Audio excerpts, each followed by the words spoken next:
बिस्मिल्लाहिर्रहमानिर्रहीम। अस्सलाम वालेकुम स्टूडेंट्स। आज का टॉपिक है अकाउंटिंग। आज मैं आपको बताऊंगी कि अकाउंटिंग बेसिकली क्या होती है, ये करना क्यों ज़रूरी है और हम अकाउंटिंग करते क्यों हैं। जैसे कि अकाउंटिंग की डेफिनेशन आपको सामने लिखी हुई नज़र आ रही होगी, उसको रीड कर लेते हैं और फिर मैं आपको उसका मतलब समझाऊंगी। Accounting is an art of recording, classifying, summarising and reporting financial information of the organisation. यहाँ पे एट दी एंड जो है वो ऑर्गेनाइजेशन की बात की गई है, मतलब कि हम अकाउंटिंग करते किसकी हैं। बेसिकली हम अकाउंटिंग ऑर्गेनाइजेशन की करते हैं, और ऑर्गेनाइजेशन भी हमारे पास दो किस्म के होते हैं। एक होते हैं बिजनेस ऑर्गेनाइजेशन और एक होते हैं non business organization. Business organization वो ऑर्गेनाइजेशन होते हैं जिनका मोटिव होता है प्रॉफिट अर्न करना, जबकि नॉन बिजनेस ऑर्गेनाइजेशन वो ऑर्गेनाइजेशन होते हैं जिनका मोटिव प्रॉफिट अर्न करना नहीं, बल्कि अल्टीमेट उनका गोल होता है लोगों की फलाह करना, या ये कह लें कि सोशल वेलफेयर के लिए वो लोग काम करते हैं।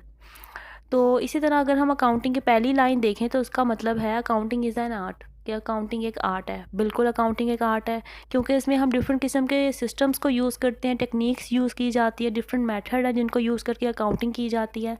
और ये आर्ट है किसका? ये आर्ट है रिकॉर्डिंग का, क्लासीफाइंग का, समराइजिंग का। सबसे पहले जो फर्स्ट रिक्वायरमेंट है अकाउंटिंग की वो है रिकॉर्डिंग।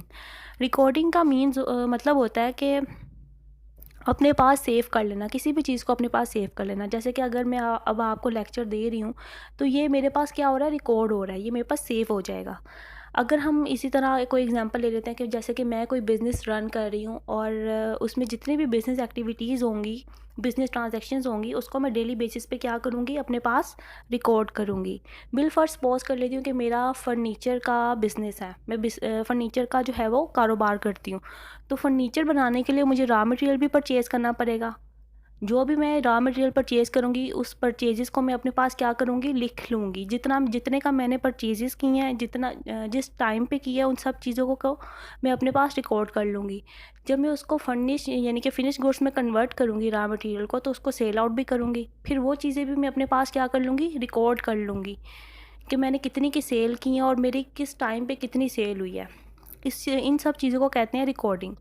आगे अगर हम चलें तो आगे है क्लासीफाइंग एंड समराइजिंग। रिकॉर्डिंग के बाद जो है कुछ टाइटल्स हमारे पास आएंगे। जैसे कि कैश की अगर मैं बात करूं तो कहीं पे मैं पैसा ले रही होंगी, कहीं को पैसा मैं दे रही होंगी। तो हम क्या करेंगे कि क्लासीफाइंग में हम अपने जितने भी अकाउंट्स होंगे, जितने भी टाइटल्स होंगे, उन सबको जो है सेपरेट कर लेंगे। क्लासीफाइंग का मतलब ही ये होता है कि सेपरेट करना, सबके अलग अलग अकाउंट बना लेंगे।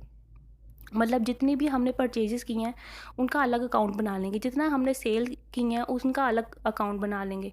अगर मेरे पास कुछ वर्कर्स हैं तो जिनको मैं वेजेस और सैलरीज दे रही हूँ, उनका अकाउंट अलग बना लेंगे। ताकि इसी तरह समराइजिंग में भी हम क्या करेंगे, जो हमने सेपरेट अकाउंट्स बनाए हुए हैं उनका टोटल कर लेंगे, ताकि हमें पता चले कि at the end of month या at the end of year हमारे कितनी परचेजेस हुई हैं, कितने सेल्स हुए हैं, हमारे बाकी एक्सपेंसेस कितने थे, रेवेन्यूज़ कितनी थी। ये सब को मालूम करने के लिए हम क्या करेंगे, उनका टोटल कर लेंगे। आगे है end reporting financial information of the organization. At the end हम क्या करेंगे, जो भी हमने रिकॉर्ड किया, क्लासीफाइंग किया, समराइज़ किया, उसकी हम रिपोर्ट तैयार करेंगे। उससे हमें अपने बिज़नेस की फ़ाइनेंशियल पोजीशन पता चल जाएगी कि इस वक्त हमारा बिज़नेस जो है उसकी फ़ाइनेंशियल पोजीशन क्या है, वो कहाँ पे खड़ा है। मतलब बहुत अच्छा चल रहा है या एवरेज रेंज पे है या बिल्कुल ही लॉस में जा रहा है। इससे जो है हम अपनी फ्यूचर प्रेडिक्शन भी निकाल सकते हैं बिज़नेस की, कि आने वाले वक्त में मार्केट में हमारा बिज़नेस कहाँ पर होगा, आया ये सर्वाइव भी कर पाएगा कि नहीं कर पाएगा। जस्ट फाइनेंशियल पोजीशन चेक करने के लिए हम सारी ये अकाउंटिंग करते हैं। आई होप सो आपको समझ आ गया होगा। अगर फिर भी किसी पॉइंट में कन्फ्यूजन है तो आप मुझसे कमेंट्स में पूछ सकते हैं। Thank you so much.